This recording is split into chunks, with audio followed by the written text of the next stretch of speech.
Good afternoon. I'm Kacky Walton. Checking on the Arts is made possible by contributing listeners and the Orpheum Theater. There's a website that I was recently made aware of. It's called Connecting Memphis, and it features interviews with just a huge variety of people who call our city home. And rather than try to explain the purpose of the website to you, I'm going to leave that up to the creator of Connecting Memphis. Her name is Cindy McMillan, and she joins me in the studio this afternoon. Good to see you. Hi, Kacky. Good to be here. Thank you. Well, now, explain to people the purpose of Connecting Memphis. Connecting Memphis is a photo and interview project that I started in August of 2014 as an effort to bring the community together. I try to interview and photograph people from all walks of life and celebrate the differences, but more important, find the ways on which we have in common, find the commonalities. Now, why do you think we need something like this? Oh, my goodness. There's so much division in our city, so much racial division, so much economic division, and then age division, too. Sometimes we look at people of different ages and think, well, I don't have anything in common with them. But the interviews and the photographs help share our stories and highlight our common humanity. So no matter whether you're Asian, Hispanic, African American, Caucasian, from anywhere in the world, any kind of economic level, any age, we have shared stories that we can relate to. We all have people we care about, things that have impacted our lives, and these stories are a way of bringing us together and making us realize we're not just categories, but we're individuals, and maybe we'd like to know each other a little bit better. How many people have you talked to so far? There are over 500 interviews on the web. They're not long, they're short pieces, but since August I've posted, I think 535 as of today, I believe, and sometimes I get on a roll and do several in a day, but there's always at least one new one every day. Well, how do you go about finding your subjects? Oh, lots of different ways. Sometimes I'll set up a time to talk to somebody. Sometimes I'll visit a community center or an organization. But a lot of times I'll just park my car in a neighborhood and walk. And I look for who might be sitting out on the porch, who might be walking along the street, ask them if they have a few minutes to talk. And we'll sit down together, or maybe we'll just stand there on the street and talk for a few minutes.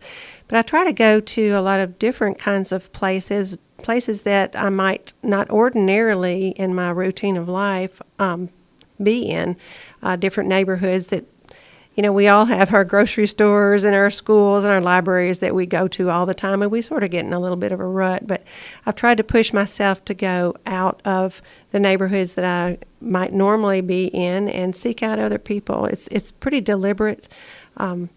So that's how I come across people, uptown, downtown, midtown, Binghamton, Orange Mound, different festivals that happen in the city. And I just look for people that might be willing to talk. And have most of the people that you approach, I would imagine, are they like, why do you want to talk to me? Or do they say, wow, it's neat that you're interested in me? I get a little bit of both. Sometimes people will say, oh, no, I don't have time. But to a person, everybody's been super polite. And often they're really glad to tell their story, especially for people who don't have a platform to tell their story.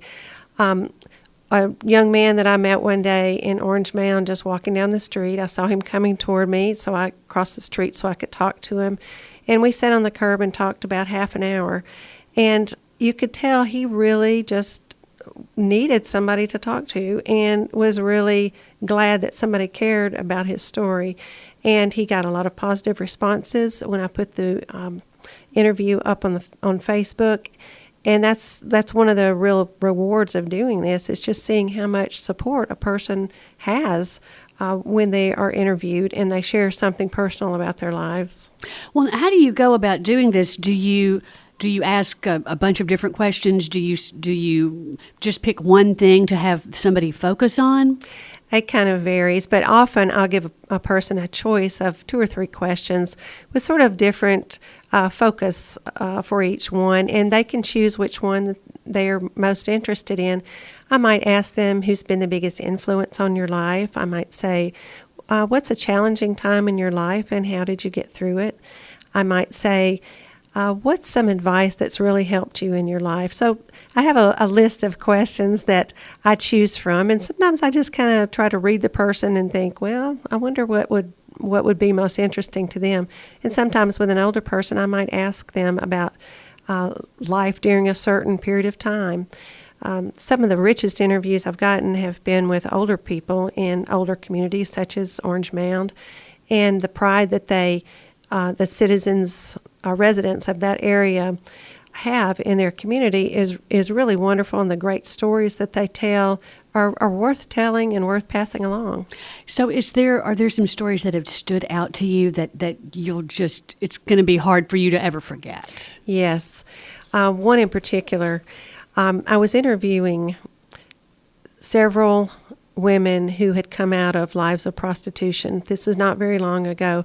And we sat around the table. There were 4 of them. And each woman told her story. And I have to say, it was like a sacred moment, for them to tell their stories. They've had such difficult paths, have experienced such hard things in life, but yet they are determined to make some changes. And the response that they got on Facebook was so encouraging. And I visited with one of them later, and when I walked into the house where she was staying, she was actually reading those comments. And it was just very moving to me, and it was to her. She just felt so encouraged and so supported. She could make those changes and feel like the community's behind me. I can do this. And I'll never forget that. Oh, my goodness. How did you find those women? I have some different, some friends who work with these women who are coming out of sex trafficking. Mm-hmm. And I said, I'd really love to talk to some of those women. And she said, great. And they would appreciate the support. And so I just set up a time and we spent some time together. It was very good. That's amazing. Now, this is something that you're retired. Yes. I took early retirement from the school system. Last June, actually. And so you're focusing on this. This is what you do every day. You go out every single day and talk to people. Yes, I do. Almost every day, I'll say. When it's really, really cold, I don't. But I do go out, take my camera, take my notebook, think about, okay, what neighborhoods have I not been in lately? What groups of people do I want to celebrate and honor and bring to the attention of other people in Memphis? And so I just plan that out and sometimes make a few phone calls, sometimes just drive there and see what I can see. And it's a wonderful experience to be able to sit down with people who I wouldn't have run into otherwise and just have a conversation, and we find our common humanity, and I feel a bond with that person afterwards. And I think the people who read the Facebook page also feel that sort of bond with that person. So this is relatively a new venture. I mean, you Yes. haven't been doing it all that long. Right. What are your hopes for it in the future? It's playing out right now on Facebook, and support is building. There are about 3,800 likes on the Facebook page. And my hope for it is that it's a community of support where people can tell their stories. And I'm seeing that happen as the readership grows and as people feel free to make comments and support other people on with their stories. So it's fulfilling that kind of purpose right now, I think. And I hope it becomes even broader so that more people can share these stories. I really want to get the word out. That's one reason I was so happy that you had me on the show today, because I want people to read those stories. Sometimes I get so excited about one I can hardly wait to post it, and I'm just thrilled that other people will get to see that wonderful person.